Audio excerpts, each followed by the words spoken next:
Hello friends, வாங்க இன்றைக்கி நம்ம ஃப்ரீ டைமில் நம்ம என்னென்ன பொருள்லாம் வந்து பாத்திரம் காலியானதெல்லாம் பிளாஸ்டிக்கில் ஸ்டோர் பண்ணி வச்சுப்போம் இல்லையா, அதெல்லாம் கொஞ்சம் செஞ்சு வச்சுக்கிட்டா நமக்கு ஈஸியாக இருக்கும் இல்லையா. அதை வந்து நான் இப்போ க்ளீன் பண்ணி எல்லாம் எடுத்து வச்சுட்டு இருந்தேன். அதை வீடியோ போடலாமேனு தான் எடுத்து காமிச்சிட்ருக்கேன். இப்போ வந்து இது காப்பி தூள் காலி ஆகிட்டு நம்ம வந்து டிகாஷன் போடுவோம் இல்லையா, அந்த வடிகட்டுற தூள், அதை கொட்டி வைக்கலாமேனு எடுத்து வச்சுட்ருக்கேன். அது வந்து நம்ம டிகாஷன் போன நேரத்தில் இல்லைன்னா நமக்கு டென்ஷனாக இருக்க மாதிரி இருக்கும். அதனால் நம்ம எல்லா ஜாமானும் இப்போ நான் கொட்டி வைக்கல, எது தீர்ந்துருக்கோ அதை மட்டும்தான் கொட்டி வச்சுட்டு இருந்தேன். அப்புறம் இது வந்து நம்ம ரேஷன் இன்றைக்கி வாங்கிட்டு வந்தேன். அது பார்த்திங்கன்னா துவரம்பருப்பு வந்து இந்த தடவை கொஞ்சம் நல்லா அந்த மாதிரி தான் இருந்தது. எப்போதும் கொஞ்சம் மெலிசாக இருக்கிறோம் பார்த்திங்களா, அது வந்து அவ்வளோ சாம்பார் வச்சா நல்லா இருக்காது.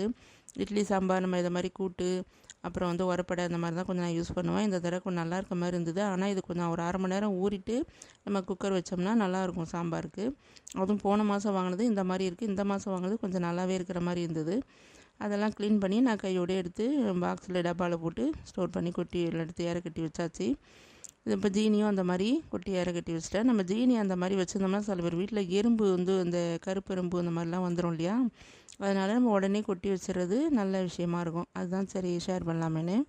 இது வந்து பாமாயில் வந்து நம்ம சில பேர் வீட்டில் யூஸ் பண்ண மாட்டோம், இல்லை சில பேர் மிடில் கிளாஸ் யூஸ் பண்ணுவாங்க, ஒத்துக்கிறவங்க ஒத்துக்காதெல்லாம் சொல்லுவாங்க. அதனால் யூஸ் பண்ணுறவங்க வந்து இந்த மாதிரி நம்ம அந்த இதை வந்து நம்ம முறிச்சிட்டோம்னா அந்த பித்தம்லாம் இருக்காது, வயிற்றுப்போக்கு சில பேருக்கு இது ஜீரணம்லாம் ஆகாது. அதனால் இந்த மாதிரி பண்ணிக்கிட்டோம்னா இது ரொம்ப யூஸ்ஃபுல்லாக இருக்கும். நம்ம வந்து தோசைக்கு இதுக்கெலாம் வந்து சேர்க்காம கொஞ்சம் தாளிக்கிறதுக்கு மட்டும் சேர்த்துக்கிட்டோம்னா அது ஒன்றும் பண்ணாது வயிற்றுக்கு. அதுதான் சரி காமிக்கலாம்னு. இது புளி நான் இப்போ வந்து இது தான் பூண்டு தான் போட்டிருக்கேன் தோலோட. சில பேர் இஞ்சி கூட நசுக்கி போட்டுப்பாங்க, நமக்கு எப்படி விருப்பமோ செய்யலாம். நான் பூண்டு தான் சேர்த்துருக்கேன். இப்போ வந்து இந்த நம்ம எண்ணெய் பாத்திரத்தில் ஊற்றி வச்சுக்க வேண்டியதான். 2 பாத்திரமும் ஊற்றி வச்சுட்டா கொஞ்சம் ஈஸியாக இருக்கும். ஒரே பாத்திரமான நம்ம வந்து கை தவற வாய்ப்பு இருக்கு இல்லையா, அதனால் கொஞ்சம் அந்த மாதிரி ஊற்றி வச்சுக்கிட்டோம்னா இப்போ இதில் ஃபுல்லாகவும் இன்னொரு பாத்திரத்தில் யூஸ் பண்ணவும் ஊற்றி வச்சுக்க போகிறேன்.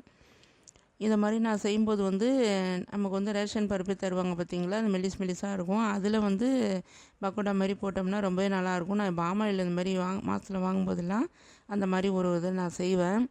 நான் இந்த மாதிரி செஞ்சேன்னா கண்டிப்பாக உங்களுக்கு நான் அதை எடுத்து வீடியோவில் போடுறேன். ரொம்பவே சூப்பராக இருக்கும். இந்த மாதிரி நீங்களும் செஞ்சு பாருங்கள் ஃப்ரெண்ட்ஸ்.